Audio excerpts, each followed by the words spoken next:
Assalamualaikum warahmatullahi wabarakatuh. Anak-anakku semuanya, bertemu lagi dengan pembelajaran bahasa Indonesia bersama Ibu. Kali ini kita akan membahas tentang aspek kebahasaan dari teks cerita pendek. Nah, apa saja yang akan kita bahas untuk unsur kebahasaan atau aspek kebahasaan dalam teks cerita pendek ini? Kita simak beberapa slide ke depan ya. Aspek kebahasaan yang pertama ya di dalam teks cerpen itu yaitu penggunaan diksi yang mengungkapkan ekspresi. Nah, bagaimana contohnya? Contoh, aku sibuk menata hatiku sendiri. Nah, itu contoh pertama ya. Contoh kedua, aku menunduk lebih cepat dari kilat cahaya yang keluar dari matanya.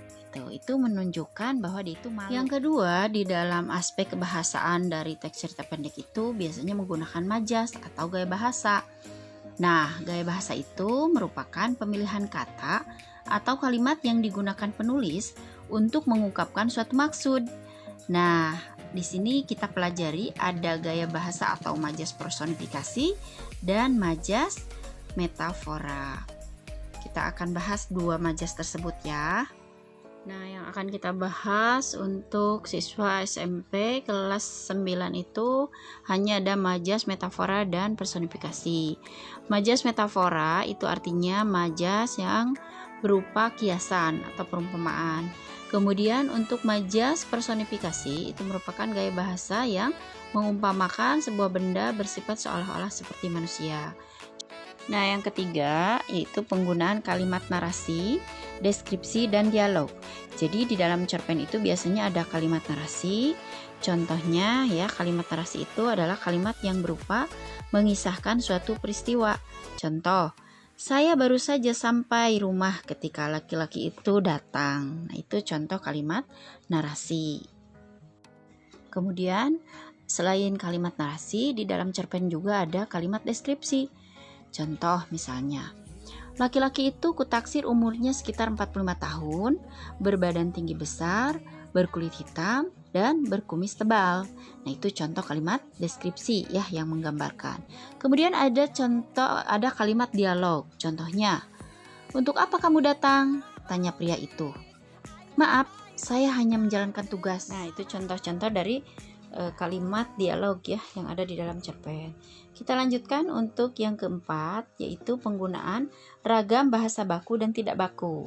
Nah, karena cerpen tersebut merupakan karya fiksi yang bersifat imajinatif dan non-formal, maka penggunaan bahasa di dalam cerpen itu bisa menggunakan bahasa baku dan bahasa tidak baku atau non-baku. Nah, jadi di dalam penulisan cerpen tersebut kalian bisa menggunakan bahasa kalian sehari-hari ya, tapi tetap harus sopan.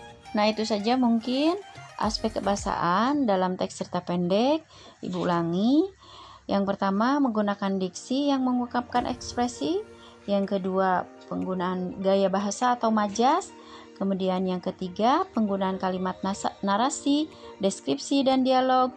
Dan yang keempat, menggunakan ragam bahasa baku dan tidak baku.